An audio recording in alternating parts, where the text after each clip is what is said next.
Colleagues, we'll call this meeting to order. Just a couple of housekeeping notes before we begin. Number one, colleagues, I'd like to take about 15 minutes at the end of today's meeting just to go over a little committee business. It shouldn't take too long. And secondly, on a little brighter note, I want to announce that our colleague, Mr. Clark, has just been the proud father of a bouncing baby boy. And Ramiz, perhaps you could explain this to me, why a proud Francophone would name his first son Winston is beyond me, but perhaps he's a great admirer of the British Prime Minister. Yeah, exactly. Since when Winston is not French? Anyway, Mr. Clark will be attending to some obvious family business for the next few weeks, but he will be rejoining us before the end of the session. I'd like to welcome our witnesses here today. We're dealing with the Supplementary C, and we have representatives from the Privy Council Office and Shared Services Canada. Gentlemen and ladies, I think you know how these things work.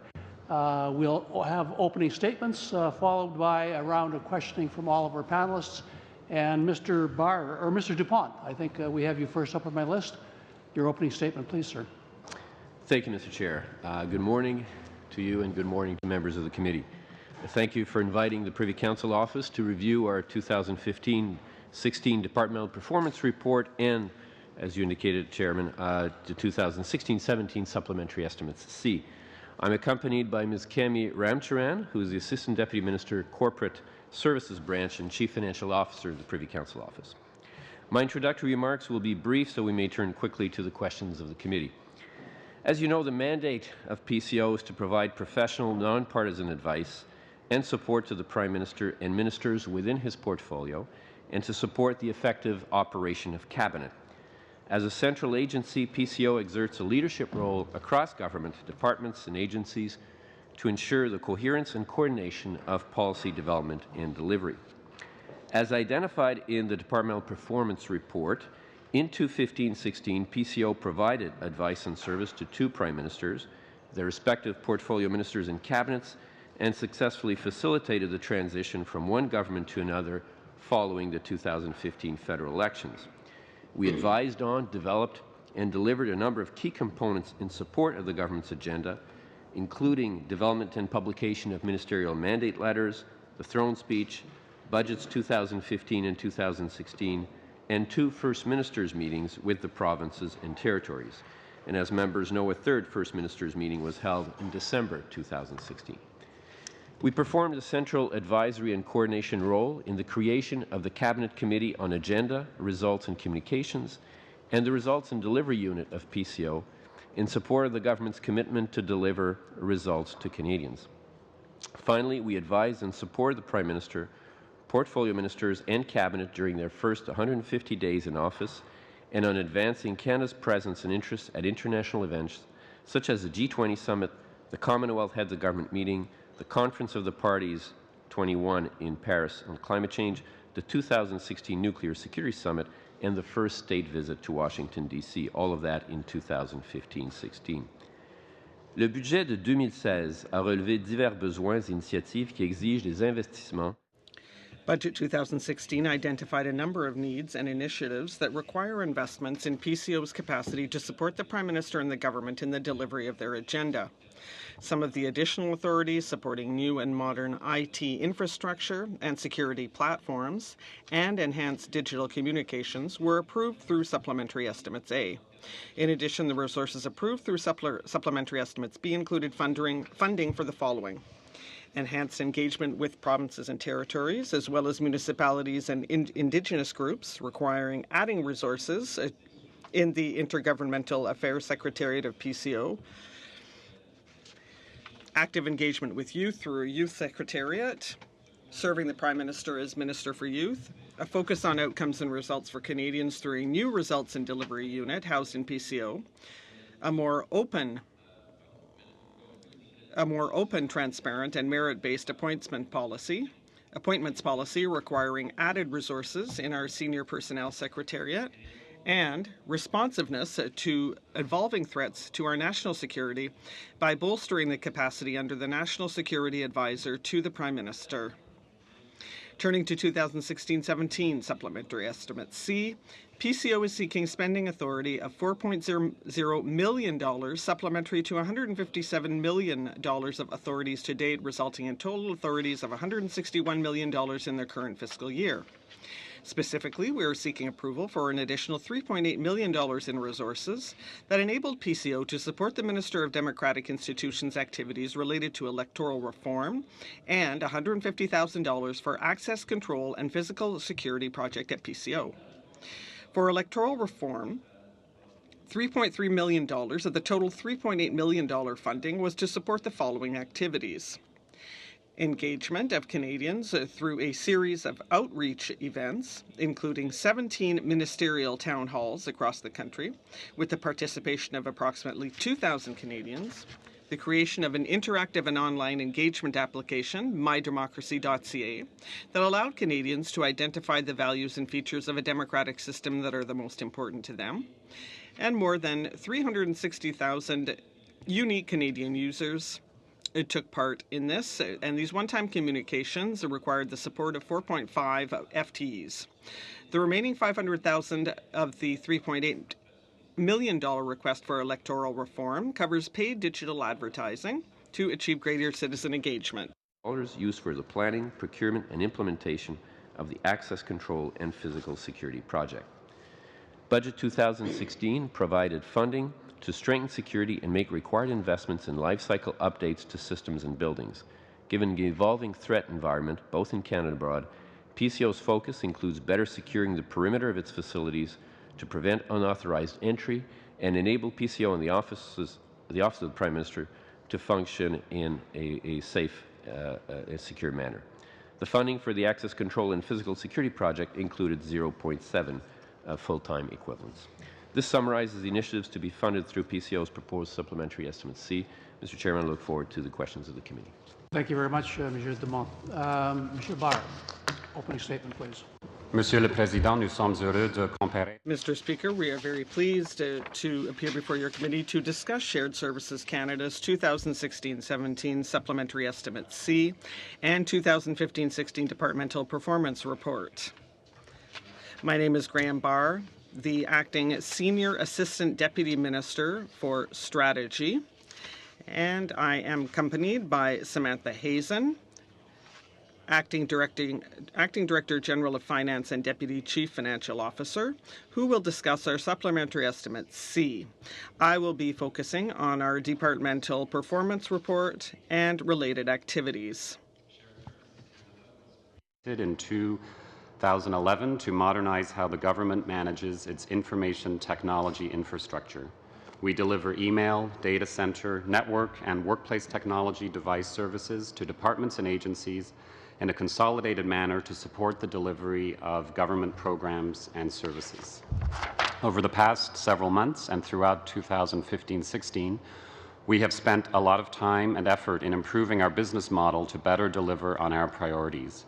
We have strengthened our service-first approach to better listen to our customers, take account of industry trends and changes, and deliver value-added services to our customer organizations and the Canadians they serve. In 2015-16, Shared Services Canada continued its work to upgrade out-of-date mission-critical infrastructure across the government and enhance cybersecurity measures to assure the delivery of vital services to Canadians. Nos efforts ont été appuyés par un investissement de 460. Our efforts have been supported by an investment of $460 million in Budget 2016. Shared Services Canada also played a key role in helping support the whole of government effort to welcome Syrian refugees to Canada. Install the necessary IT for the first welcome centres in Toronto and Montreal. This was carried out in close collaboration with multiple departments, local airport authorities, the Canadian Red Cross, Ontario and Quebec law enforcement, as well as numerous vendors and contractors. In 2015-16, Shared Services Canada launched a number of initiatives to strengthen service delivery to partners. This included an online catalog of all IT services offered by SSC to our customers. We also launched a monthly customer satisfaction feedback initiative to help us continuously improve our products, services, and processes. And in a year, we've seen improvements in our results. We have also continued to modernize and simplify our procurement practices by developing, among other activities, a system to electronically manage the procurement-to-pay process. And we have also taken steps to ensure all our customers can obtain modern enterprise video conferencing services which support the government-wide commitment to a mobile and connected workforce from coast to coast to coast. Towards the end of 2015-16, SSC launched a comprehensive review of its plan to consolidate and modernize the Government of Canada's IT infrastructure to ensure the scope, costs, and timelines are realistic. Tous ces exemples ne forment qu'une partie des activités que nous avons. These are just some of our activities for the 2015-16 reporting period as part of our efforts to build a modern, secure, and reliable platform for the digital delivery of programs and services to Canadians. Samantha Hazen, who will discuss our supplementary estimates C. Je vous remercie, Monsieur le Président. Thank you, Mr. Chair.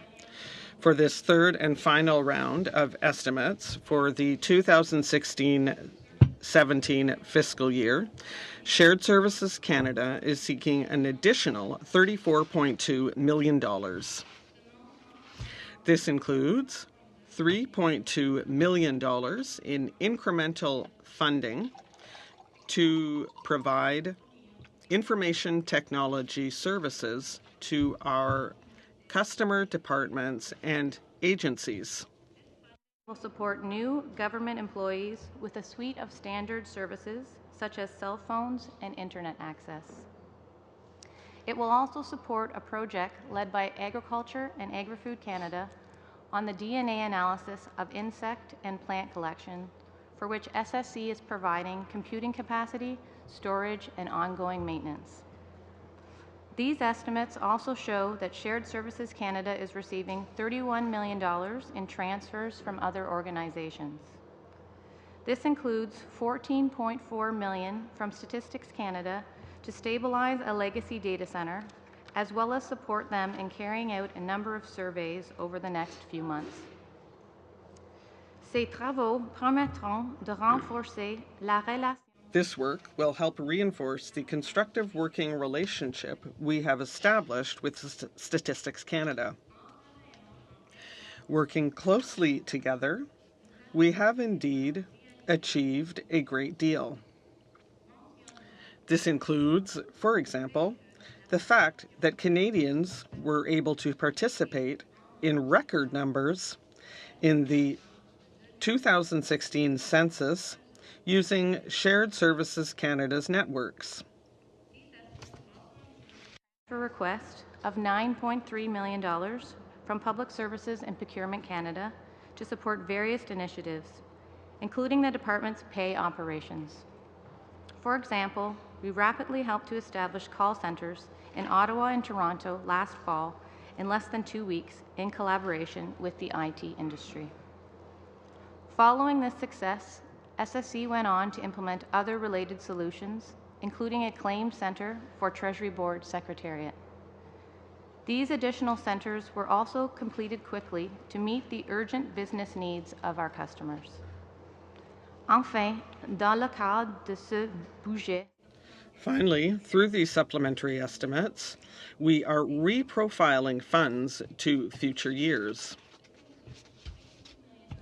In support of the Carling Campus Initiative, to consolidate a large part of the Department of National Defence's headquarters function at Nortel's former campus.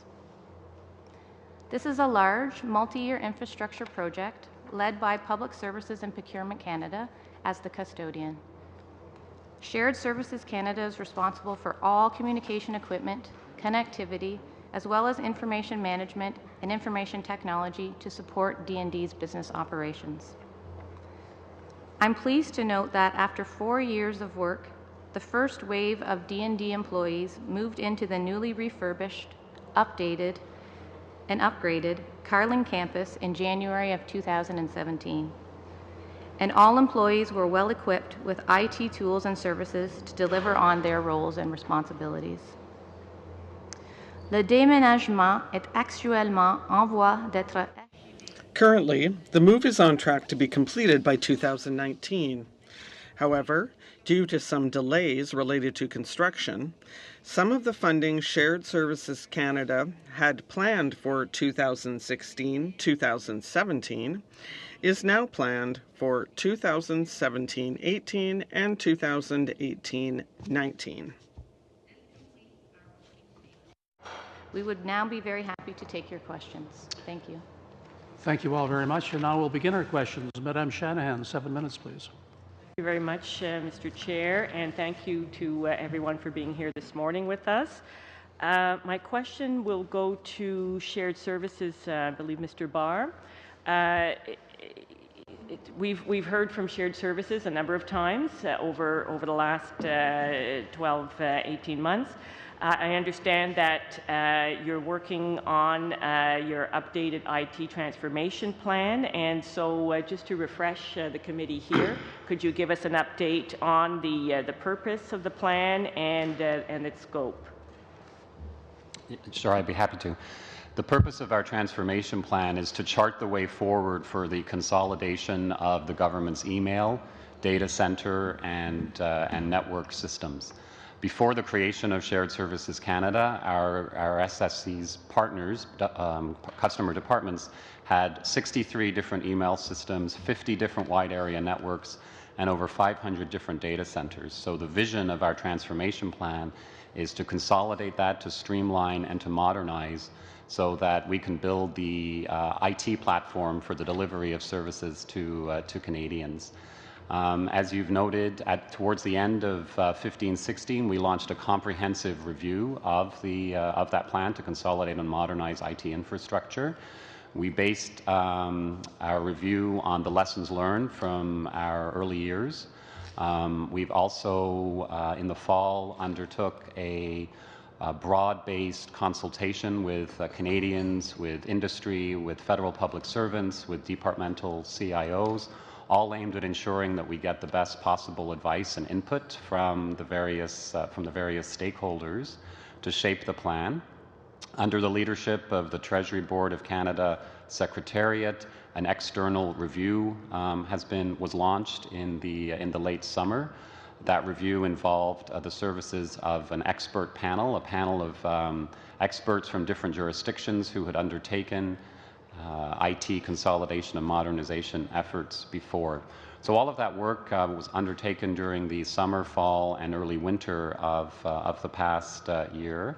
We're in the stage now of analyzing everything that we heard through the consultations.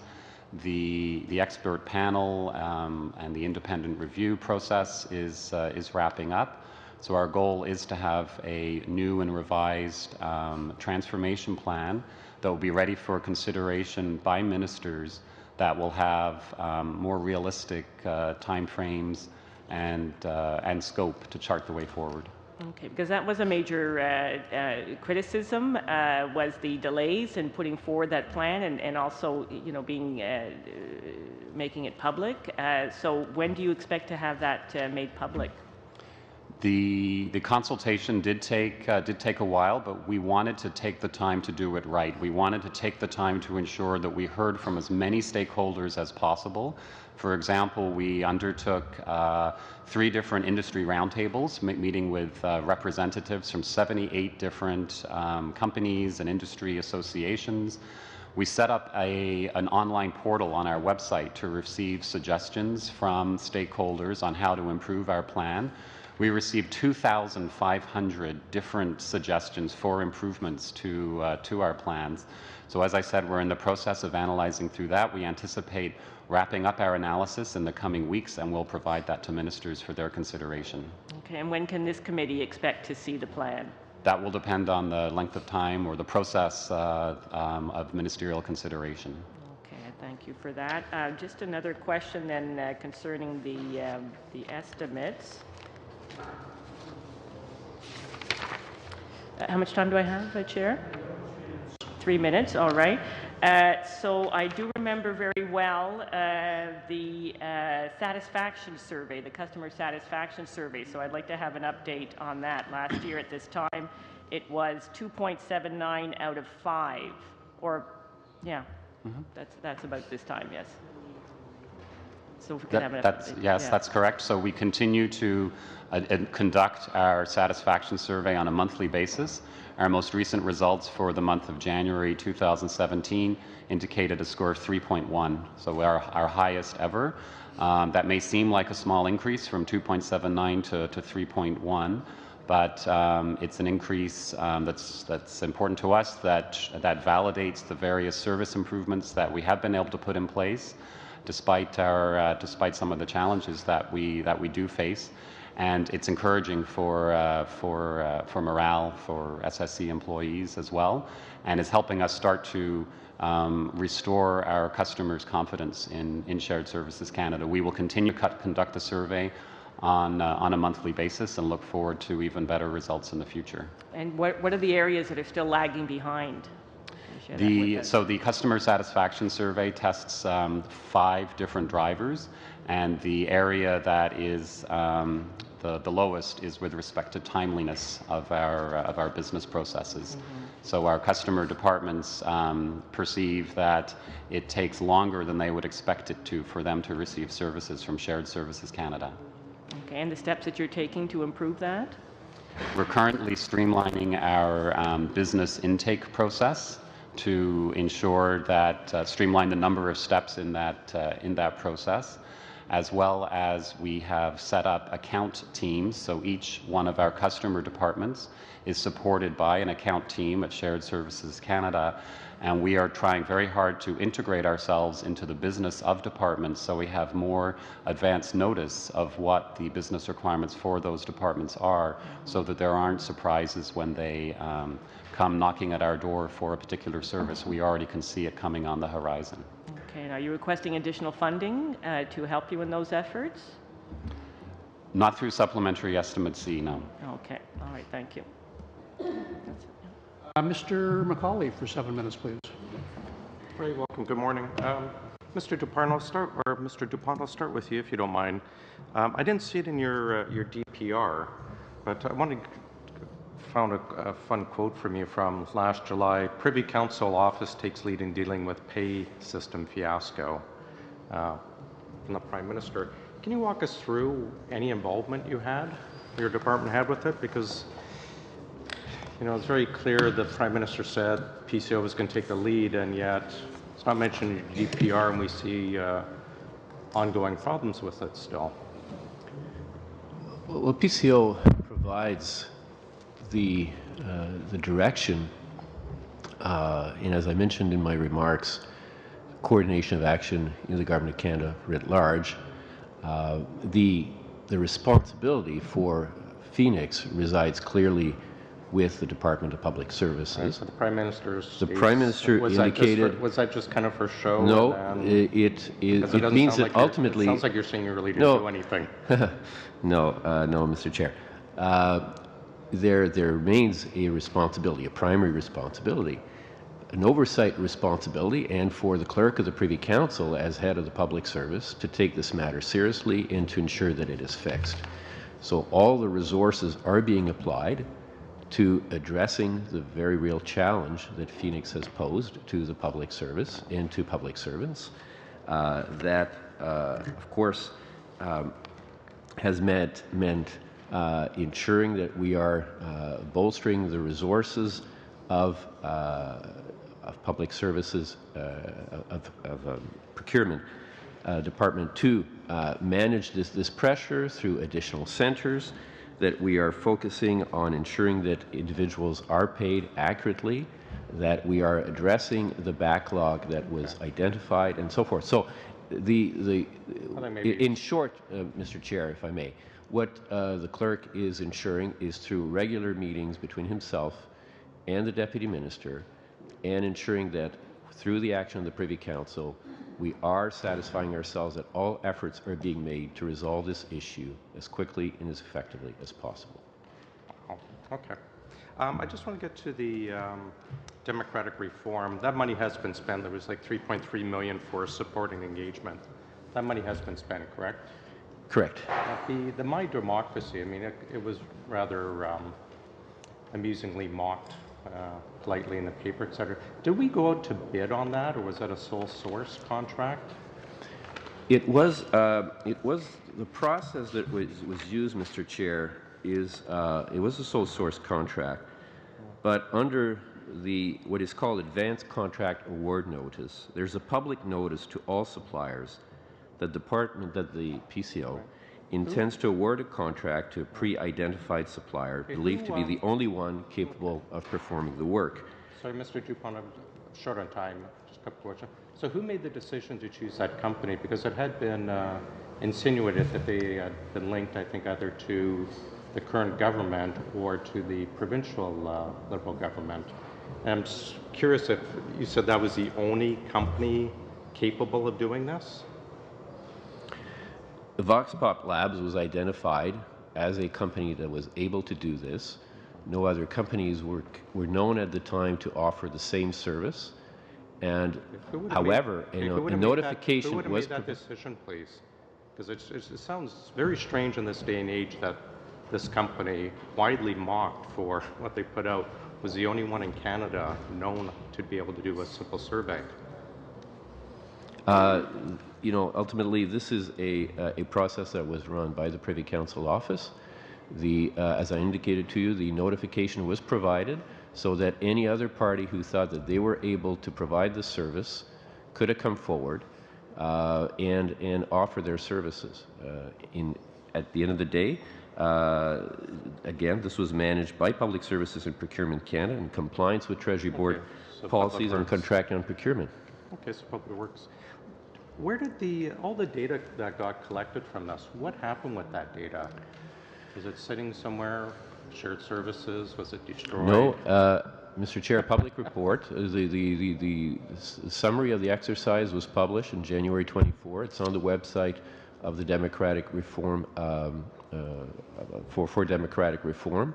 So there is a summary report that all members and of course any member of the Canadian public can go and consult. IP numbers, I'm sure we dropped cookies into everything. All that information, is it stored somewhere? Was it? Well, the summary report, which for data mining for future stuff.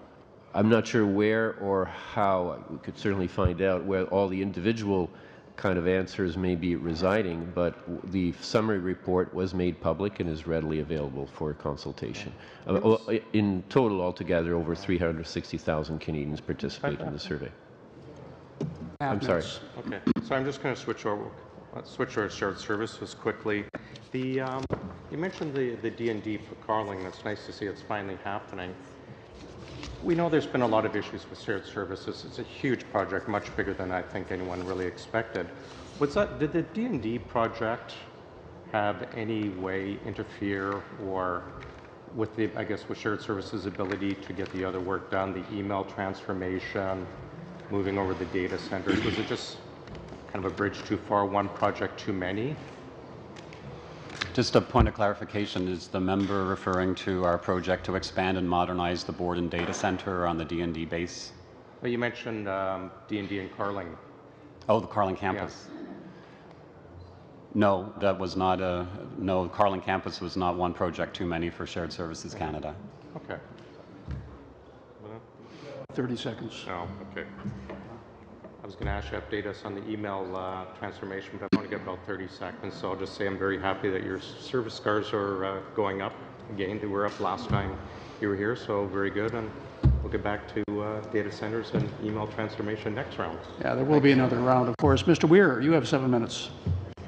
Thank you, Mr. Dupont. It's understandable that the Privy Council office would have started spending to consult on electoral reform, given that the government was elected on a solemn promise that 2015 would be the last election conducted under the first-past-the-post system. Of course, the government recently announced that it was not going to keep that promise, that there won't be any electoral reform. So I just want to clarify whether the full $3.8 million mentioned in your opening remarks was spent before the government made that announcement. Short answer, Mr. Chair, would be yes. The amounts were spent to support town halls, were meant to support the mydemocracy.ca exercise, to support, of course, to pay for Vox Pop Labs. So all of those monies were expended.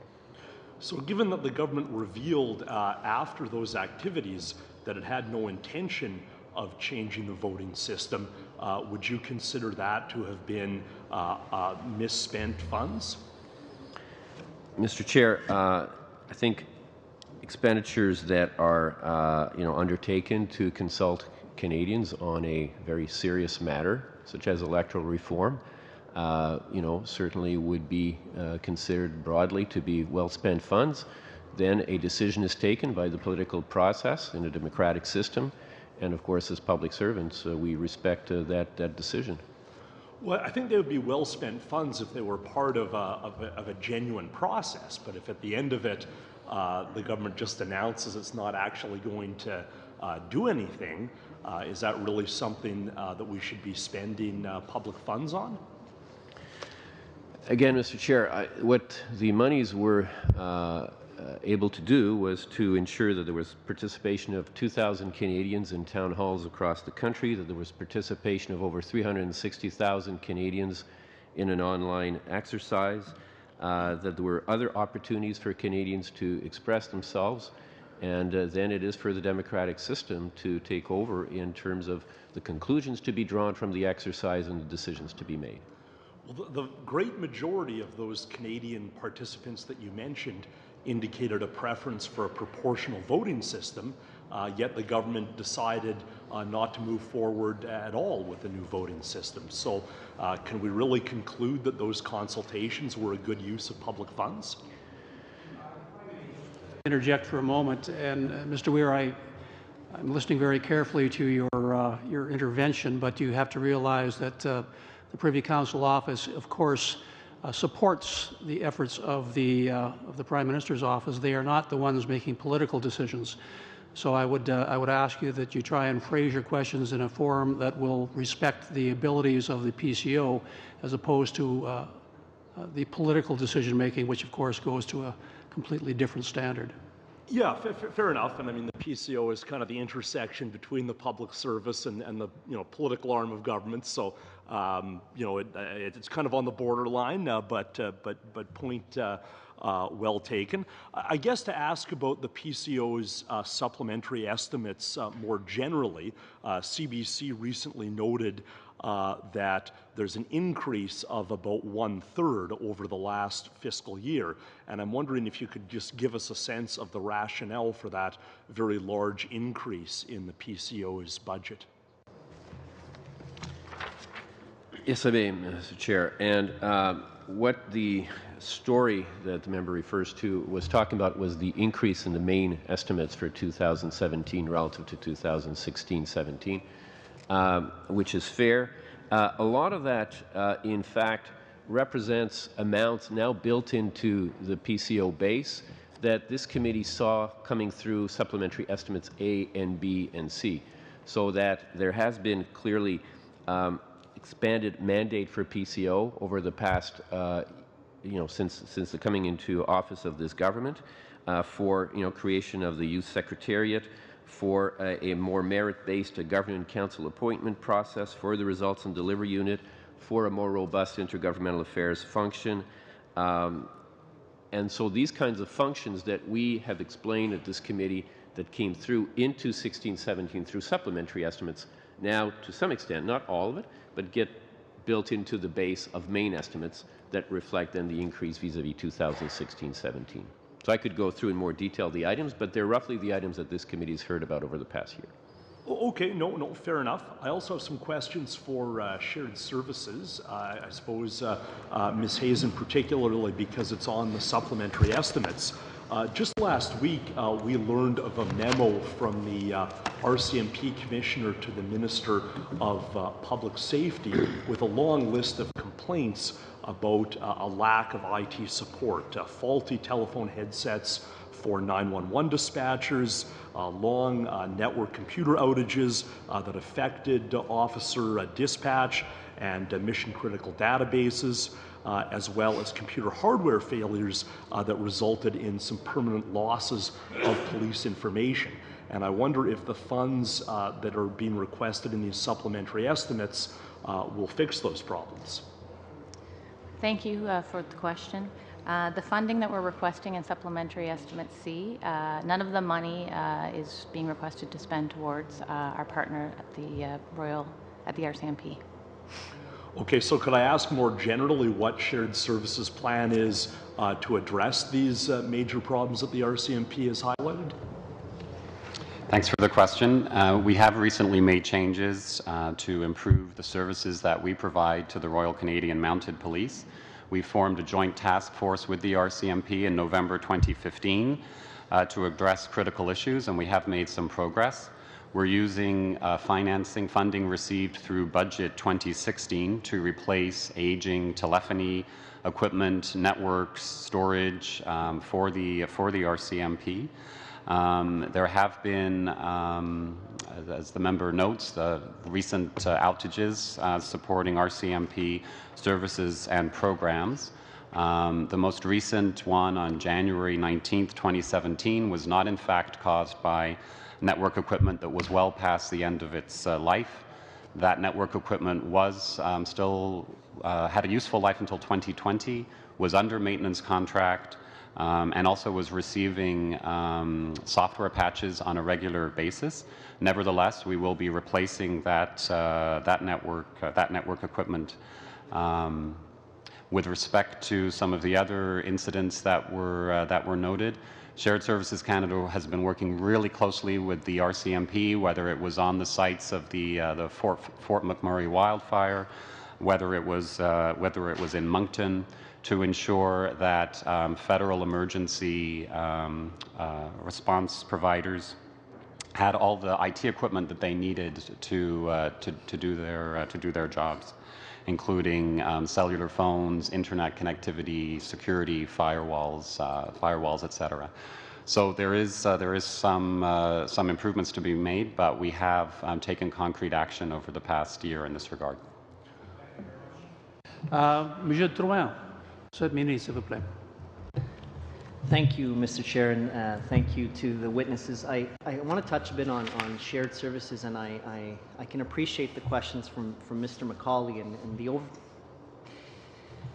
the thing that's becoming evident is the pattern that's being developed, whether it's with email or Phoenix, is that there's always upfront costs to implementing a transformation plan or a major IT project, but when you set it up to fail, or as the Auditor General said, when you cut $75 million out of the budget right up front, and perhaps Mr. McCauley would like to ask the leader of the official opposition, I believe she was a minister back then, but she would probably have those answers on why did they cut the costs or the budget for the email solution. It makes it hard for organizations to fully implement a solid plan. I'm reading your DRPs, and the start date was April 2012. Right now it's being under review in terms of the implementation date. What sort of plan, what's changed? I think last year you were at 10% implementation now. Where are we at with email? With email? Yeah, transformation, the ETI. So the email transformation initiative, just as a quick reminder, is meant to consolidate the email systems of our 43 customer organizations into one and to make the system more secure. There are 5,500 email accounts in the Government of Canada. In November of 2015, we halted the migrations or the transfer of email accounts onto the new system due to technical stability issues. Basically, average computing requirements for an average email user had been underestimated, and as we were bringing more departments on, the system was failing. So we halted the migrations. That technical issue has since been resolved. However, there are still some system functionalities that are required as per the contract that have not yet been added to the service by the vendor. We've been working closely, often, and collaboratively with the vendor to ensure that those contracted system functionalities are included in the service. And just as a reminder that that the vendor only gets paid for each of the email accounts that they migrate onto the system. Okay. I want to get back to the line of questioning that Ms. Shanahan was asking with regards to the transformation plan. You've mentioned you've consulted with stakeholders, but I believe that your most important stakeholder are your clients or your customers, as you call them. And how much time do you spend with them trying to understand their business? And I know that one of the major complaint was timing in terms of able to deliver services or their requests. So how much time is SSC spending with their client organizations to ensure that they understand? I know that they still have responsibility for applications, so understanding what their needs are. How much time are you spending with them now? Yes, we have been spending a significant amount of time with our client organizations, and that is a key difference from the original transformation plan, which did not have as much consultation. We have a number of partner organization advisory boards built into our governance at Shared Services Canada. We have been consulting with deputy ministers, with chief information officers, as well as employees in customer departments on what their requirements are. We have been holding joint fora with CIOs, chief information officers, as well as chief financial officers to talk about the way ahead, whether it's on the technology side, the IT architecture side, or with respect to funding models that can be more sustainable for a transformation program of this scope. That work of consulting with departments is certainly not over. It's something that we expect to continue, even increase in the future. As I mentioned in response to the earlier question, we have set up account teams for each of our partner organizations so that they can be more integrated into the business of the departments, have a better understanding of their requirements, and we will be certainly continuing that approach as well. And you've also developed a questionnaire to monitor customer satisfaction. Has the response rate been good in terms of the questionnaire? Or? The response rate is exceeding our expectations. We have 43 different customer organizations. For example, in January, 37 of the 43 responded, and as I noted earlier, the average score that we received was 3.1 on a 5-point scale, which is an important improvement from a year earlier. Great. How much time? A minute and a half. I just want to spend a bit of time on something that the Auditor General had mentioned, or he had mentioned last year with regards to service level agreements. Has the department or SSC started to develop those with their client departments, to service level agreements, to ensure that the mandate is clear on terms of what services or IT services they're getting? And so the Auditor General recommended that Shared Services Canada publish service level expectations and report on our progress against them so that there was more transparency for partners. Since that time, we at Shared Services Canada have published a service management strategy. We've made available our service catalog. For each of the 24 services in our service catalog, we have established service level expectations, and we are reporting to partners against those service level expectations. We are also just finalizing what we call a business arrangements document, which is an agreement between Shared Services Canada and each of our customers that outlines what our respective roles and responsibilities are to ensure the successful delivery of IT services. We expect to be sending that. We've developed that business arrangements document in consultation with other departments. We expect to be sending that to their departments within a few weeks and seeking their deputy head's signature to ensure that it has the highest level endorsement. Very much. We'll now go to a 5-minute round. Monsieur Good. 5 minutes, s'il vous plaît.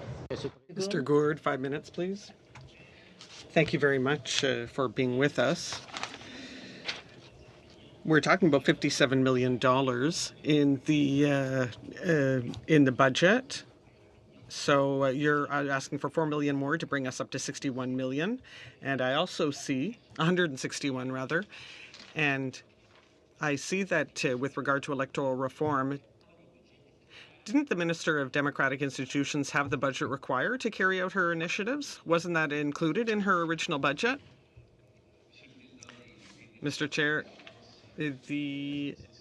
this spending was one-time spending in order to consult Canadians at this stage on electoral reform. And so I mentioned the town halls that were held across the country, 17 in all. So it's the same thing with the online consultation tool, and also with the process that was used to alert. Yes, but this one-off spending, did the request come from the minister herself because she didn't have enough money in her own budget, or did she not have a budget at all?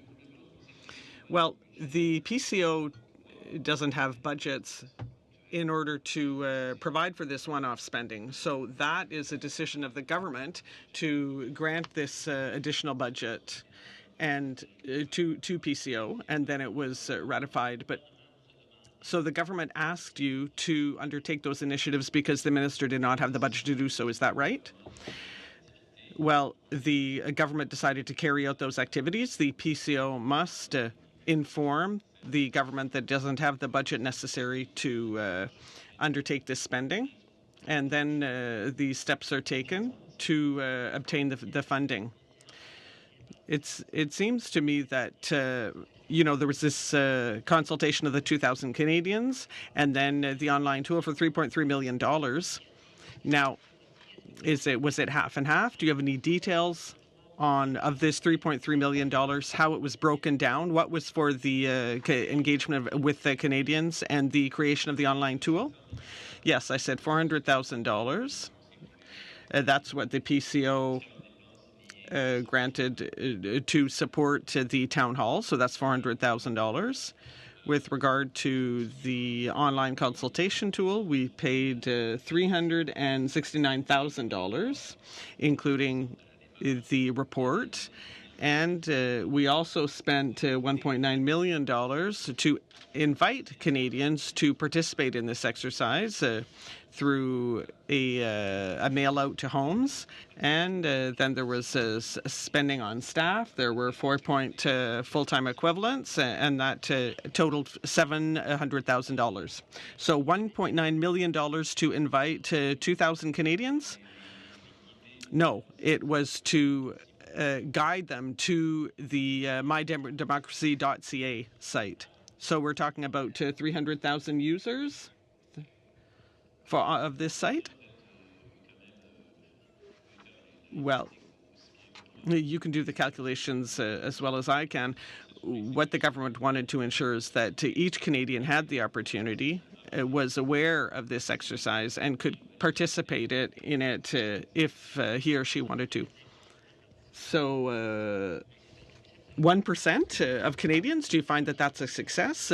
Because when I engage with 1% of my constituents, well, I call that a disaster. Well, what is important is to allow for Canadians to have the opportunity to speak out, to participate, and then it's up to them to decide whether they will or not, and how they will express themselves. There are other ways also of expressing themselves than through the poll. Yes, but the poll showed that 1% of Canadians were interested in the initiative. So with 99% of Canadians were not interested in democratic reform, if we look at this poll, which was supported by the government, paid for by Canadians, to find out where the Canadians really wanted reform. And clearly with 1%, they were not interested at all. Mr. Chair, I think that there are conclusions that are being drawn here that I really can't speak to because they're at a political level. What I'm simply trying to say is that there was an invitation that was sent out to Canadians through this online consultation tool, and then Canadians make the decision as to whether they were to participate, and then at the political level, the political system makes the subsequent decisions to do what they will with this exercise. Some of the comments I made earlier with Mr. Weir, and Monsieur Dupont is quite correct. Their role is not one of a political is not in the political realm. It's strictly from the bureaucracy to support the political activities. The decisions made politically, of course, go to the government, not to PCO.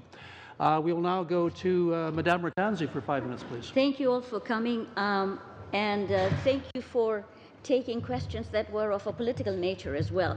I have an interesting question for you. It is from the media, February 24th, 2017, Mr. Dupont. And it says Trudeau's Privy Council office budget the highest in a decade. Now, as an accountant, I like to put context to it. So, and I don't like comparing apples to pears, or I want apples to apples. So could you provide a context, number one, if there has been a 20% increase, and number two, have there been different activities between different governments, and why the budget for the PCO is high? Variations. I'm sorry, I know you have to go through your papers. Just to trying to ensure I get the best response for you. As I indicated earlier, I don't have the exact percentage increase, but there is a substantial increase between the main estimates for 2017-18. It was reported in the media, and 2016-17, and that is because quite clearly, the Privy Council office has been asked by this Prime Minister and by this government to take on additional functions that, in part, go to additional roles that the Prime Minister himself has decided to take on, for example, as Minister for Youth or as Minister for Intergovernmental Affairs. And not only to take on the role, but also to step up the role, for example, in terms of intergovernmental affairs. 3 First Ministers' meetings in a span of 1 year, whereas there hadn't been, First Ministers' meetings for some period. To bolster the appointment process so that all appointments, full-time and part-time, to boards, commissions, crown corporations, and so forth, are now done through a competitive process with an open invitation to Canadians to apply. So before it wasn't an open process? For some it was, but for say part-time positions, sort of to be a member of a board of a corporation, it could simply be a submission by the minister of the responsible minister of candidates, and it would be then vetted by the cabinet, the federal cabinet. Now everything is done through an open, competitive, merit-based kind of system. And that means additional resources in the Privy Council office. The Results and Delivery Unit is additional resources in the Privy Council office to track more systematically how different departments are going about aligning their activities, not just with inputs, but with actual outputs. What are the outcomes for Canadians? How do you define that? How do you report on it? Where are you going to get the data and so forth? That's a discipline that now PCO is applying across the system. With the Prime Minister telling every department and every minister has taken on that gender lens to look at whether programs benefit both men and women, is it going to require additional resources? So that has not required additional resources in the Privy Council office. I mean, this is a work that all the different departments have to do as they bring forward proposals, be it memoranda to Cabinet, being Treasury Board submissions. All of the proposals being brought to Cabinet must include a gender-based analysis to determine whether the policy will affect fairly or appropriately genders and indeed other characteristics of the population. Thank you. Mr. Barr, does SSC have a strategic plan which is fluid? There is a reason I'm going through this one, because you have to have a strategic plan when you're making all these transformation projects. Yeah. So yes, we do have a plan, a transformation plan. We call it the transformation plan. It's the plan to consolidate and modernize the government's IT infrastructure. If by fluid the member means is it agile and does it adapt to changes in technology as well as inputs that we get from various stakeholders, certainly it is. As I mentioned in response to another question, we've undertaken a pretty intense, broad-based set of consultations and received a lot of input that we are adjusting our plan to accommodate. I'll ask later. My time is up. Okay. We will go to Mr. McCauley for 5 minutes. Thanks. Mr. Barr, you answered very well on the email transformation. One of the other of the 3 big projects was the data servers. Can you update us where we are with moving from 800 million little data servers everywhere down to I think it was the 7 main ones? Mr. Chair, I believe the member is referring to data centers, which are buildings that house our servers and network equipment. There are about a little over 500 data centers in the Government of Canada that range in size from large buildings to small closets in office buildings. As the member suggests, our plan remains to consolidate the number of data centers down to 7 or fewer. We have not been able to close old data centers as quickly as we had originally planned. So part of the revision to our transformation plan that I referred to earlier is a new approach to closing the old data centers and transferring the data, the servers, the equipment of the departments out and into the new enterprise data centers. Do you have enough resources for that, or will that be an ask a bit further down the road as we get closer to finalizing that transformation?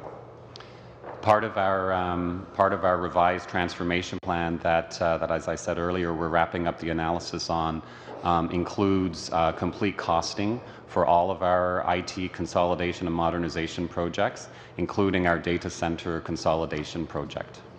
Do you feel comfortable where we have the right plan and we're on the right track for it?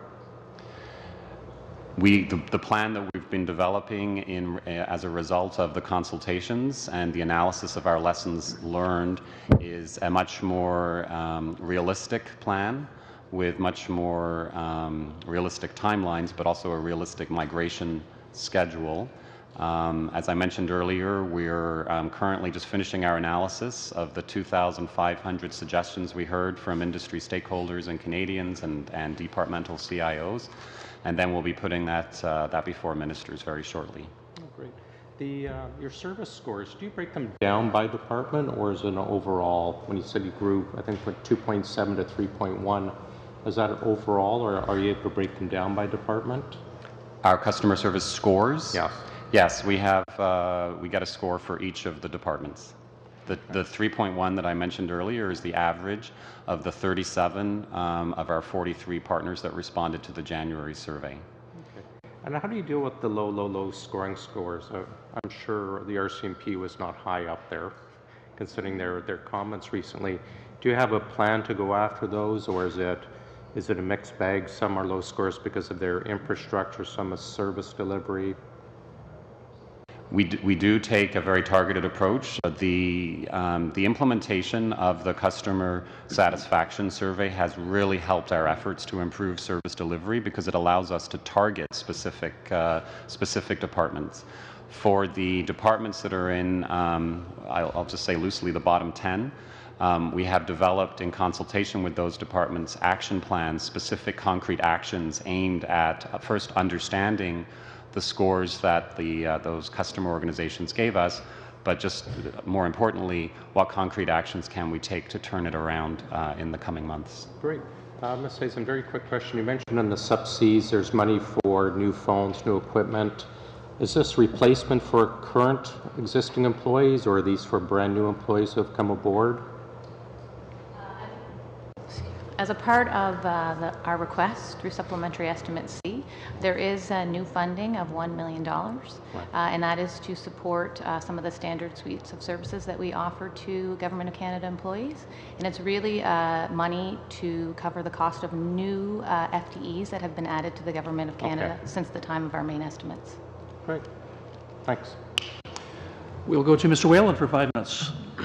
Very much, Mr. Chair. Thank you all for coming. Unlike my colleagues, it's my impression that the money spent to determine Canadian values with respect to the electoral system was worthwhile. I mean, it brought us the sense that the values of Canadians did not necessarily align with any of the proposed options for change. So even if people wanted change, they didn't know what to change to. So, I mean, from my perspective, I'm glad that the money was spent. But what my question is really, why was the request for money not in advance of the programming? Why wasn't it not requested under Subs B? And why is it that the PCO is asking for the money rather than the Ministry of Democratic Institutions? So I'll take an opportunity to respond to the question, Mr. Chair. So typically what happens when we have Budget 2016 would have identified money associated with doing this initiative for the PCO. What we do in terms of developing the initiative is we develop a Treasury Board submission to go seek funds for it. We didn't develop it in time because we were still working out the details in terms of finding out what we were going to do, how we were going to spend the money, how it was going to be used. And once we have a good understanding of what we're doing with that, then we go forward with the Treasury Board submission.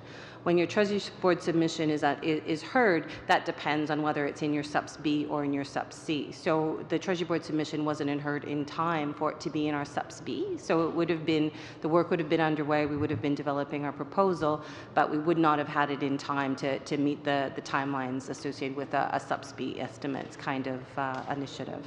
So there wasn't a situation where you could put forward some type of a contingency amount as part of Subs A or B, just to sort of say, we expect we're going to need $5 million for this initiative, and then make the exact request later? It required an exact request? So the budget document gives you the opportunity to say, we think we're going to spend a certain amount of money in this area. What the Treasury Board submission does, it brings it down into a finer detail to say what we're going to do. Typically, departments throughout the year has enough money within its base to what we call cash manage the expenditures. So we don't need the money right at the time we're undertaking those expenditures, but we will need the money before the end of the year because all of the other things that we're spending our money on all have to happen by the end of March. So we would have used some of the existing resources within PCO to sort of cash manage the expenditures related to this initiative.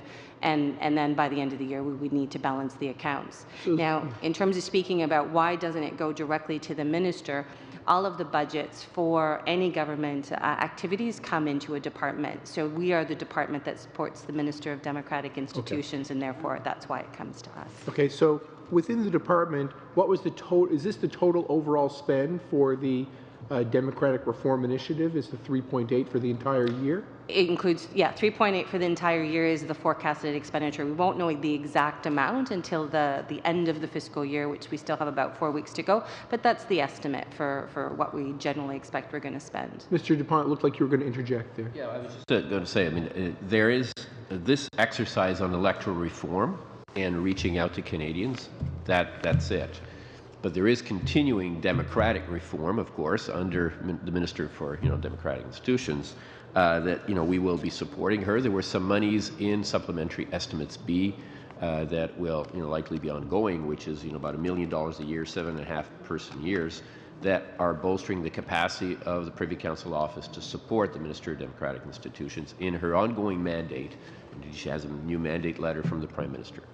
Another small question that maybe links both of you together I guess is about page 8, paragraph 2 of the Department Performance Report from last year. It said that the PCO expected to consolidate its data centers by November of 2017. And I'm wondering if you have more insight into this, or is PCO managing its IT systems separately from Shared Services Canada, or why the delta between Shared Services Canada not knowing when it's not going to table the report and know when it's going to implement the initiative, and PCO saying it's going to happen November 2017? Brief answer. Yes.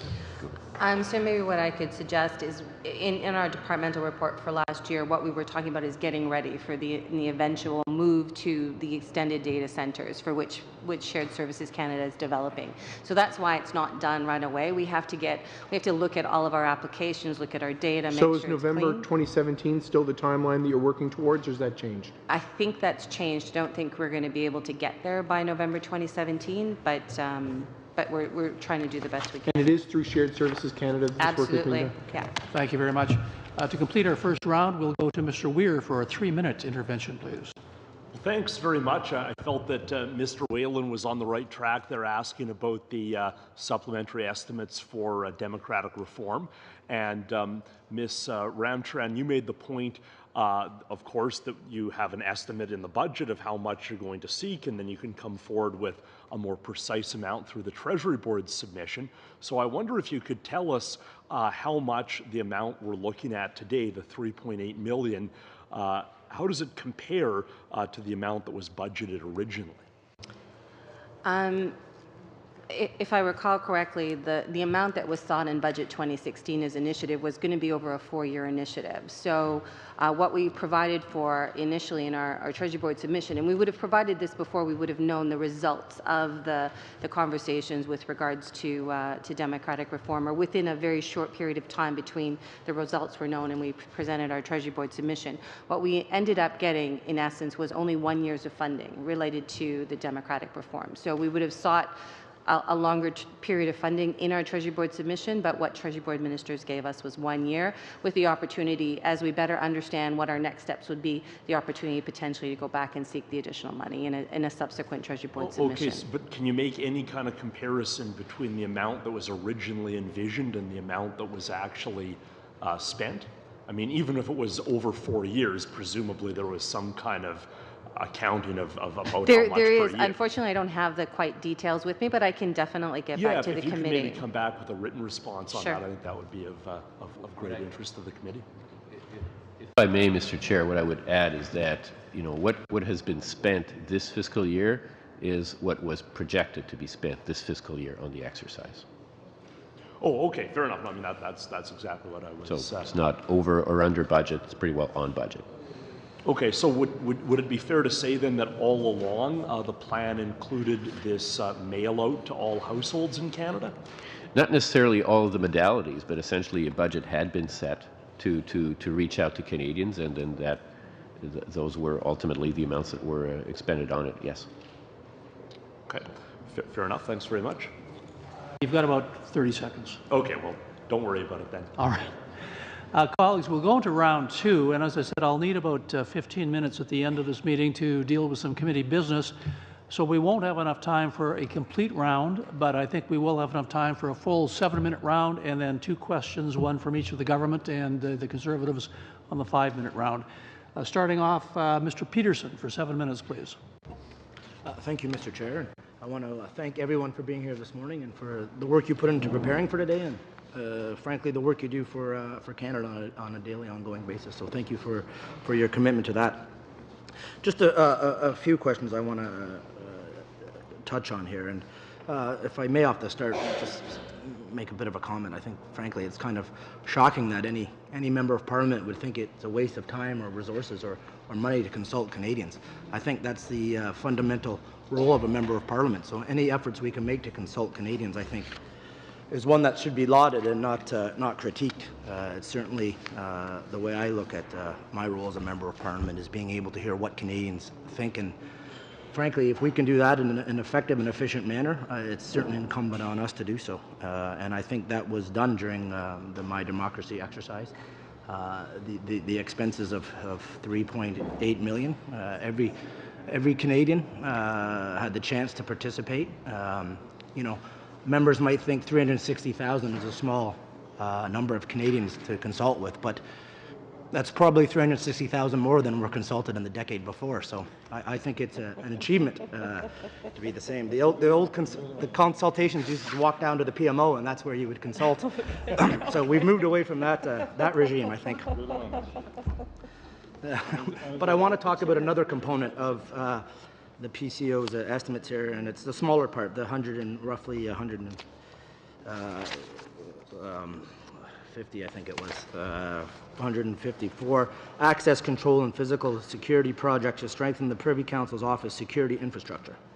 So I just wondered if you can elaborate on that. So a lot of these are new terms, I know, to me and maybe some of my colleagues. So if you can elaborate on the details of what that program is.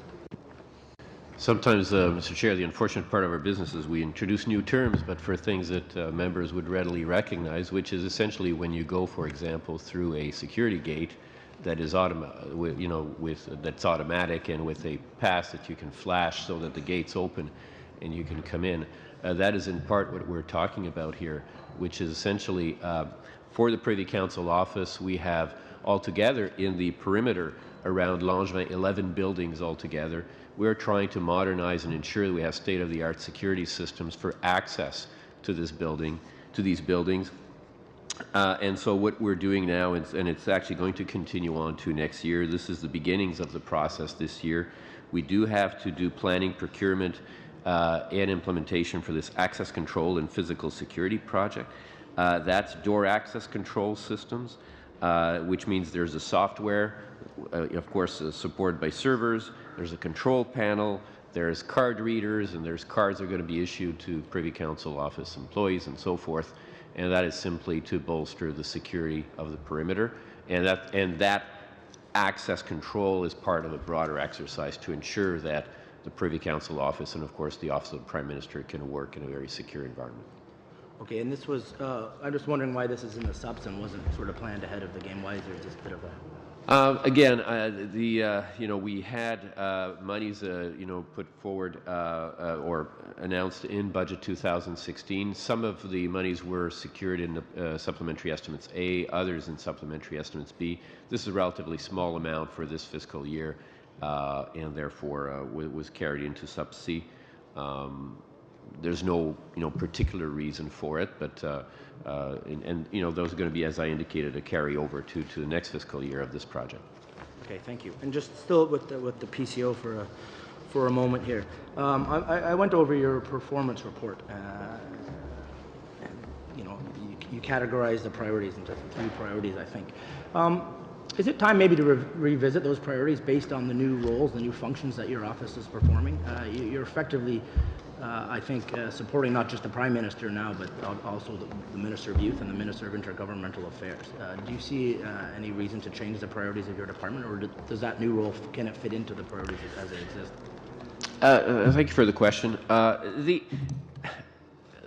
The fundamental role and mission of the Privy Council office will remain the same. And there's 3 parts that we kind of identify. It's the support to the Prime Minister and the ministers of the portfolio, the leader of the government, the House, and the Minister for Democratic Institutions in this case. The support to the Cabinet, the effective operation of the Cabinet, and is then, to be leading the public service writ large. Those 3 components are going to continue, and I think remain our top line kind of objectives. However, we have to evolve as the priorities of the government evolve, as the role, the priorities of the Prime Minister evolve, as he takes on, as I indicated to you earlier, new roles. So we, of course, try to reflect in our different documents, including the performance report, which is, however, backward-looking, but in the planning documents, how we view our priorities, how we consider we can best service the Prime Minister, the ministers of the portfolio, the Cabinet, and ensure the effective and efficient, effective and responsive public service. So we evolve. We do reflect on our objectives and particularly our performance indicators, but the fundamental characteristics and role of PCO, I think, stands. Okay, thank you. And if I can get a quick question, it's an accounting question of Ms. Hazen. I note in your report, your estimates show that Shared Services Canada is receiving $31 million in transfers from other organizations. So is that, do you expend the money first and then they sort of pay you back? How does that process work? Thank you very much for the question. As Ms. Ramcham alluded to earlier, we do a process where we can cash manage funds. If we know in advance that these monies need to be spent, we can incur the expenditures up front and then receive the money as a part of the Supplementary Estimates C process. Okay, thank you. That clarifies it. Thank you for that. Thank you very much. Mr. McCauley, 7 minutes. Right, thank you. Mr. Peterson, I'm glad we were not in camera because there's no way anyone would have believed me when I went out and said you defended my democracy. Yeah, I just want to get Mr. Dupont just back to very quickly on the My Democracy. When was the decision made? I realize you mentioned it was sent over to Public Works to source it. Do you know when the decision was made to create that website and the process? If you don't top your head, that's fine. You can get back to us. No, I'm just checking here in my notes when the contract was awarded. The contract was awarded in September 2016. Okay. You mentioned in your notes about these one-time communications engagement activities required support of 4.5 FTEs. Are those contract FTEs, or were they just people transferred in to help out, or were those new hires who have now been released, or are those permanent FTEs added? This is for the creation and engagement of My Democracy.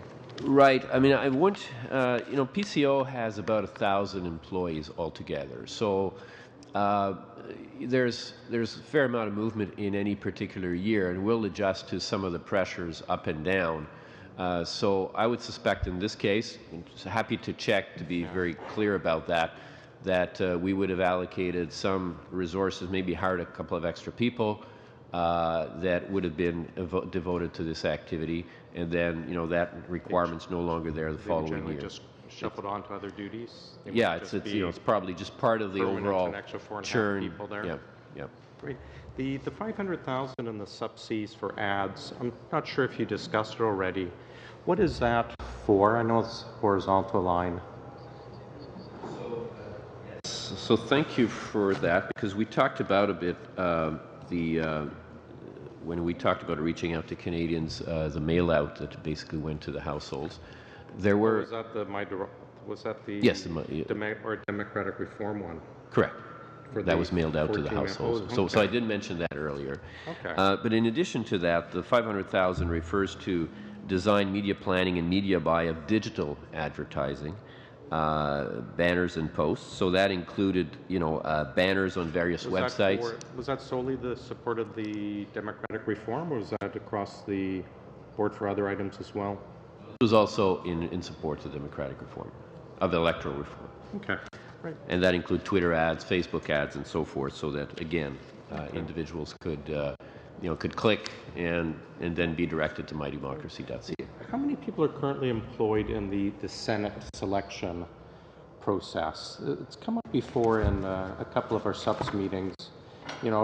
What I think is kind of an outrageous sum. I think we discussed last year, like 1.2 million for what they said was basically forwarding resumes. It's mentioned in the subs to support, $1 million support the Senate Selection Committee. Is that correct? Is that like an ongoing cost for secretarial support, or? So if I just to try to ensure that I give you the correct answer here, for new funding that was sought for Senate reform, and this was in supplementary estimates A, I believe. There was funding of 1.5 million to essentially fund 5.4 full-time equivalent positions. There was, of course, we did allocate existing. It's in the upcoming mains as well. Pardon me? It's in the upcoming mains as well, an increase of 1 million. So that is correct. It's $1 million ongoing. I'm sorry, Mr. Chair. Is that correct? It's $1 million ongoing for secretarial service for the selection of senators? It will vary over time, but there will be in a range of 1 million. But it's more than secretarial. I mean, here there is a support for the advisory committee. We asked earlier, and they said it basically was just printing resumes as they came in. So there didn't seem to be a lot of support for them. I'm just querying about $1 million for. Well, there is the capability, of course, the website being constructed in order to receive the applications. We asked that, and that was a separate cost as well. There is What I can assure you is that there's more that's being done than simply photocopying Would you resumes. be able to maybe provide us with the description? I know you don't have time right now, but provide us with full details. Be of happy what to they're doing. provide you with a Fantastic. description of the work of the Privy Council in support of the Senate appointment process. Yeah, Absolutely. just specific to that $1 million. Absolutely. Just want to get to, there's a fair amount of money in the subs for consultants for the deliverables, you know, supporting the government with its agenda.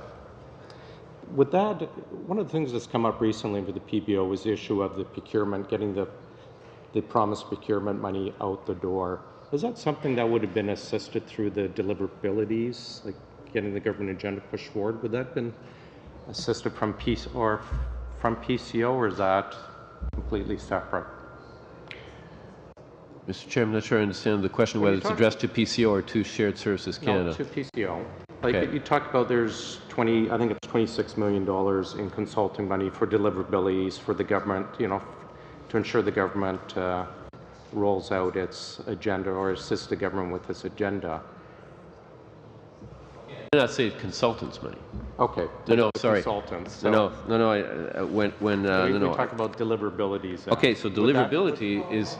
Point out that that's probably a question more designed to Treasury Board Secretariat than the Privy Council office, but Monsieur Dupont, if you want to give an answer, perhaps that'd to be fine. clarify that if it's better answered by Treasury Board, I'll ask Treasury Board. So my answer focused on the expansion of responsibilities as reflected in the main estimates of the Privy Council office. I made reference to results and delivery unit, which is not consultants, which is not buying services from the outside. So there may be a separate issue around government's overall buy of consultant services. I'll follow Treasury Board. That answers it. Thanks. Thank you very much. Mr. Weir, 7 minutes, please. Thank you. I appreciated the responses from Shared Services about IT support for the RCMP, but it's not just the RCMP. The memo that I mentioned also highlighted an 11-hour outage that not only downed the BlackBerries of all RCMP officers, it also prevented about 240 other police forces from accessing the Canadian Police Information Centre. And since we have the Canadian Police Association on Parliament Hill today, I really did want to ask what Shared Services is doing, either through these supplementary estimates or otherwise, to ensure that there's going to be proper IT infrastructure, not just for the RCMP, but for all these other police forces that ultimately depend on the federal system. So Shared Services Canada is using funding that we received through Budget 2016. We received $384 million over 2 years, $234 million for 16-17, and the balance $151 million in 17-18. We're using that funding to address the most immediate pressures with respect to our aging infrastructure. So our networks, data centers that have been determined to be mission critical by departments and that are also at the end of their useful life, which is typically a five-year period. So since we received the money from Budget 2016, we have been reinstating maintenance contracts that had previously expired because we had limited funds to renew them. We've been upgrading networks and servers that support mission-critical programs like the ones that the member mentioned with respect to policing services. We've been replacing firewalls. We plan to replace all of our end-of-life firewalls, as well as replacing out-of-date telephony equipment. A specific example relevant to police work is in remote detachments in Western Canada. We have been replacing their telephony equipment so that 911 services function as they should out in those regions. So throughout 2016, we have been procuring a lot of this new infrastructure. We have started implementing, rolling out some of it, and we plan to do more in 17-18. So based on all of that, would you feel confident that this problem won't be repeated, that we won't have another incident where police forces across the country lose access to the database of criminal records for many hours. So the Government of Canada's IT infrastructure is certainly more secure than it was before Shared Services Canada was created. Before the creation of Shared Services Canada, the government's approach to protecting its networks and data was fragmented, covered by a patchwork of firewalls of varying effectiveness. No one single organization had a single perspective on the security posture. We have taken, today, Shared Services Canada, we have a security operations center that monitors systems 24/7, 365. We've instituted a supply chain integrity process that I believe we've talked to this committee about before. We've invoked the national security exception to ensure security. But despite all the best preventions, cyber threats and other flaws in computer systems are continually evolving and becoming more sophisticated, more customized, and no organization is immune from a cyber attack or a computer failure. Okay, but was this outage the result of a cyber attack or a computer failure? It was the result of a computer failure. Yeah, that's my sense. But thank you for that. Ms. Ratanzi often reminds our committee of her background as an accountant. Now, of course, I didn't have enough personality to be an accountant, so I had to be an economist. And despite that, I feel that Ms. Ratanzi and I are actually on the same page in asking PCO about the extent of its budget increase. And I feel like the response that we both received was that PCO has been asked to take on some additional functions. And what I'd like to ask is whether those functions are actually appropriate to PCO. I mean, Mr. Gourde and I think Mr. Whalen have already asked a little bit about why the electoral reform spending was done through PCO rather than through the Department of Democratic Institutions. One could also ask whether the Minister of Youth functions are properly done through PCO. So I'm just curious to hear your take on whether those additional functions actually make sense for PCO as an organization. So I guess what I would say is that the scope of the functions residing in PCO has evolved over time. In some cases, prime ministers wanted to bring into PCO special secretariats or special functions to look at different priorities.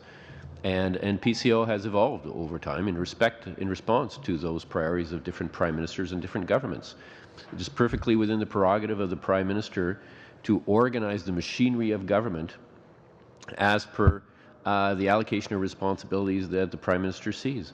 That is one of his prerogatives as the head of the government, and we as PCO then endeavor to meet that need. Where there, what is not happening here, and where there could be an issue, is where you would have duplication, for example, where while we'd be doing something that is also done in another part of government. And it's not the case, and we're bolstering in intergovernmental affairs. Because in serving the Prime Minister as Minister for Intergovernmental Affairs or Minister of Youth and so forth, those are perfectly legitimate functions to be in PCO if that is the choice of the Prime Minister. Monsieur Ayoub, 7 minutes, s'il vous plaît.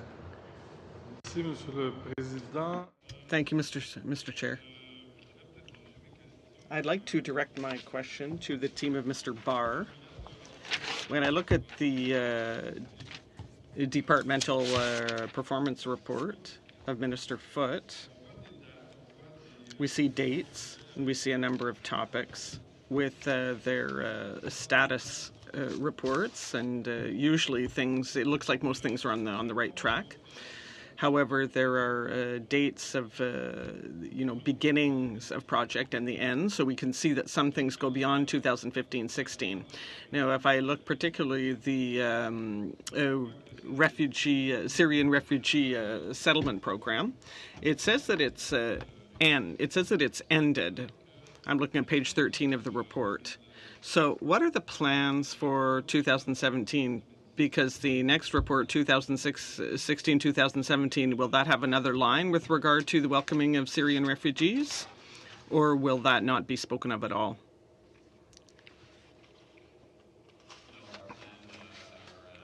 Our report on plans and priorities, or departmental plan, as I believe it will be called for 16-17, will not have a specific line for the Syrian refugee project. Okay. Malgré qu'on sait qu'on continue à en accueillir. Even though we're continuing to welcome them? We will continue to support, but it won't be highlighted in our plan for 16-17. But the support that we have provided to the welcoming of Syrian refugees and setting up the welcome centers, providing telephony equipment, internet connectivity, etc., that will continue on an ongoing basis as long as the need as long as the need is there. Parce qu'il y a eu plusieurs investissements. Because a number of investments have been made to improve the program and to expedite the intake of those refugees. So you're guaranteeing that that's going to continue? Those investments are not in vain, they continue to be used then? That's what I understand from that. Thank you. If I go to page 29 of the same report, we talk about language management and related services. So we're talking about I have it in English. The translation and all translation services. We see an end date, March 2017. Well, it is March 2017 right now, so is there any kind of status or progress report?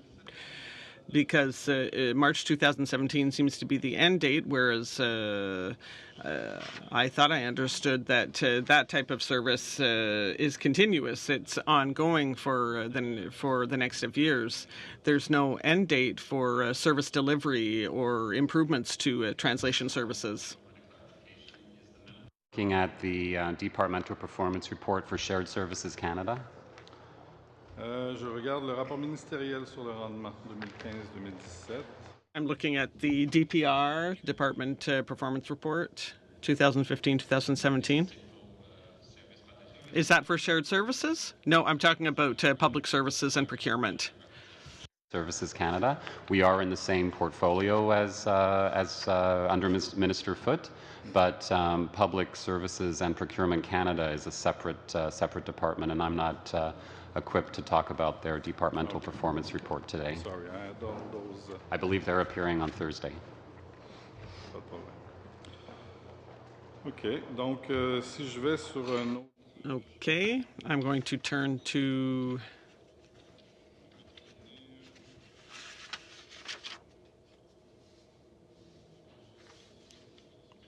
I had a number of questions on that other component.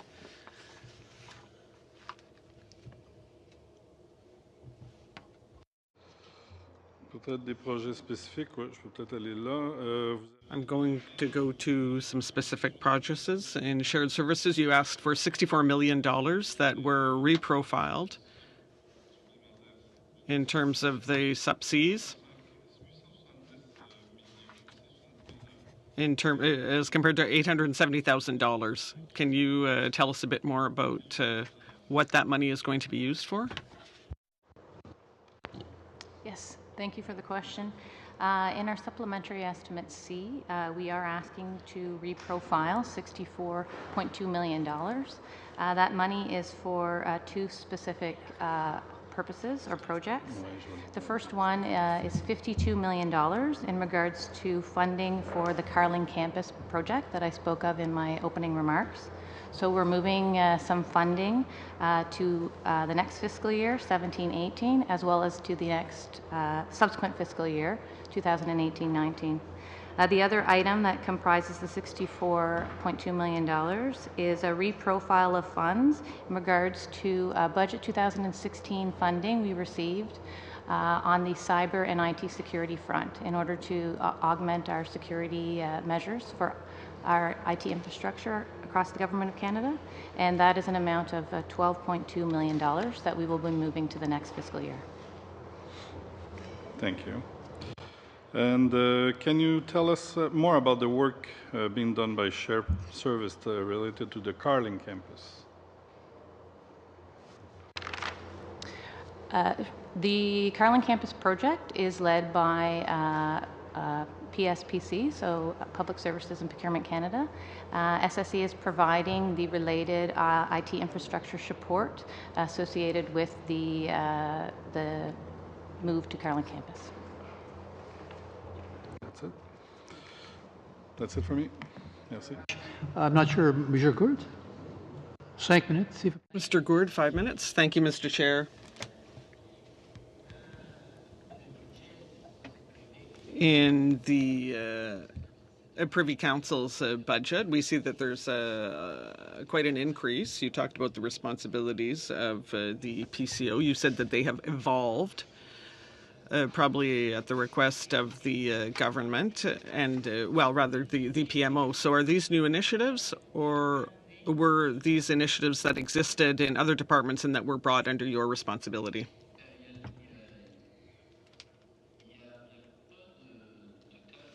I don't think there's any case where initiatives were brought under the PCO. For example, the results unit did not exist. Obviously, there was work that was done at the Treasury Board Secretariat, but that's a complementary approach that we're adopting within PCO in order to focus the government's attention on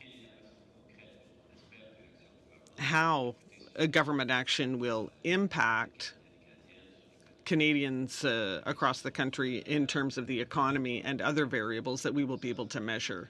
So that is a team that was set up under PCO. In other cases, we broadened PCO resources. An example is intergovernmental affairs, where we have a prime minister and a government who want a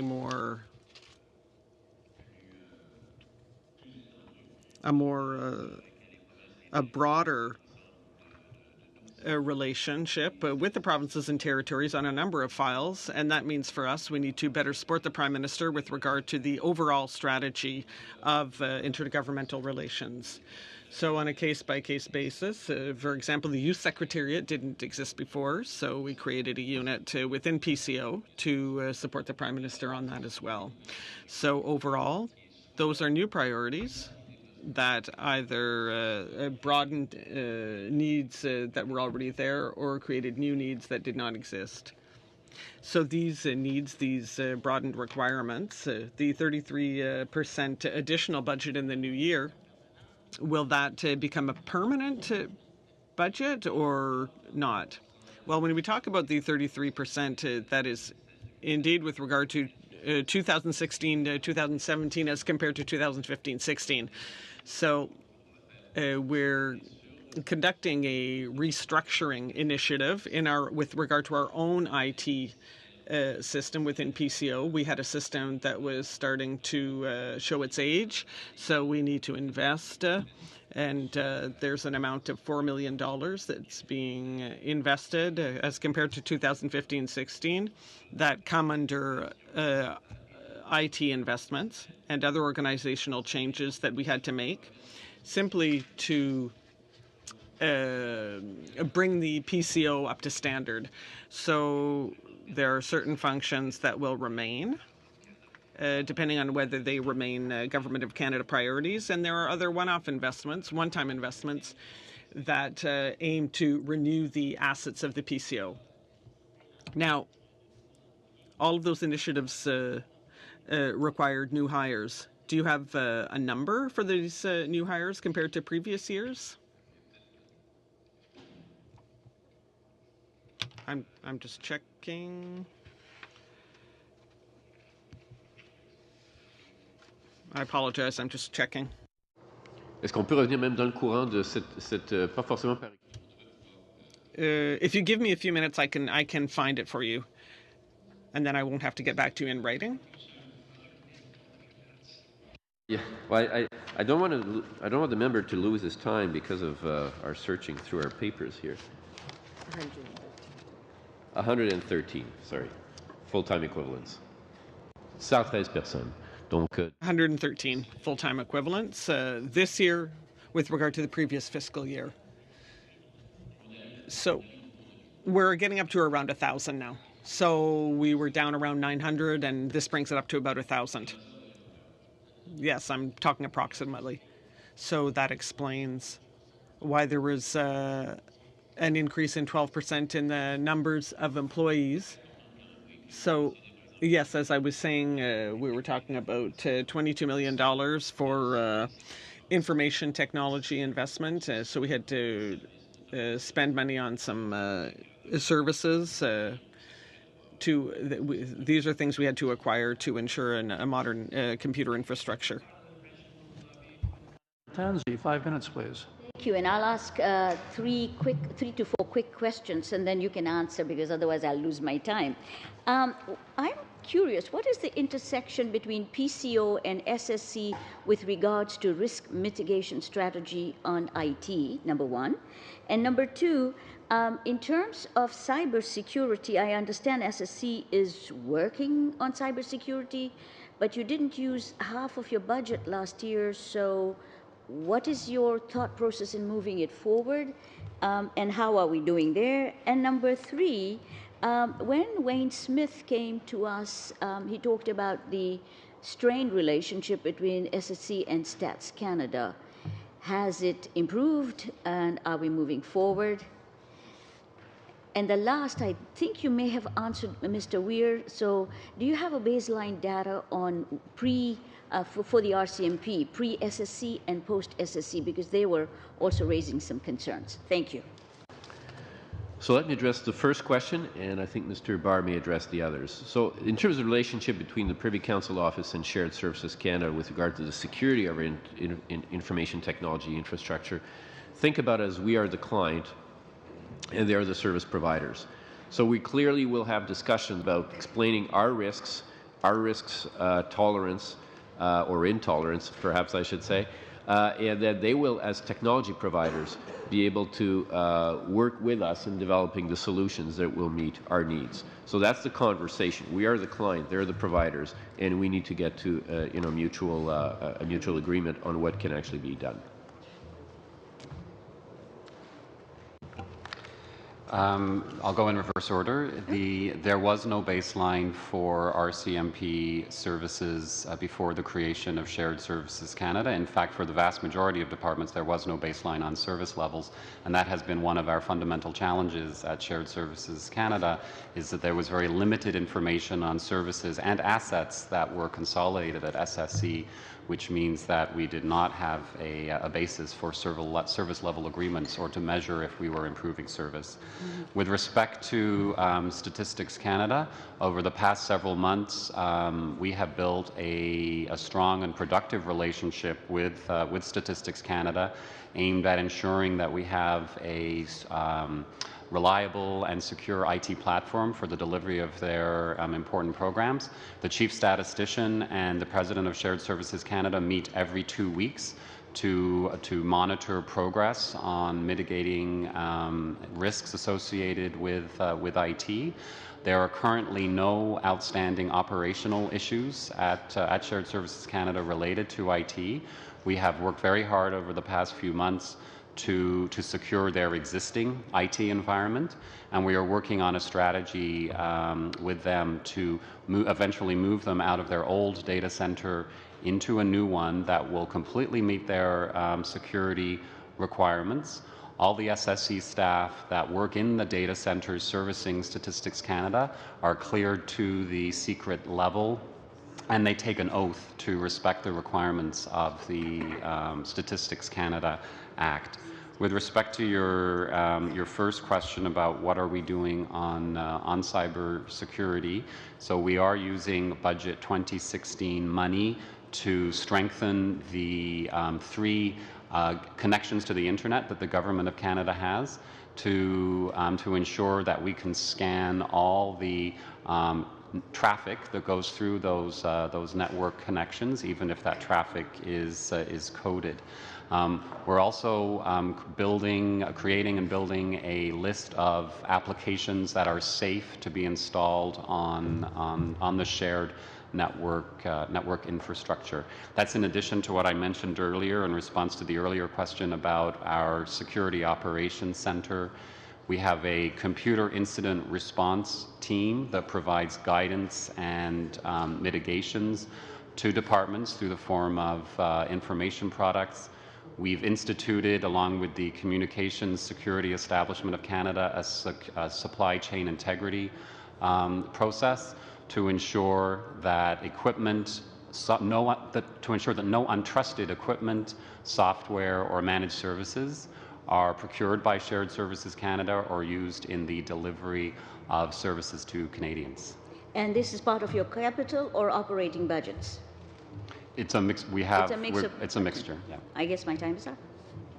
Thank you very much. To all our witnesses, thank you very much for your appearance here today. We appreciate it greatly.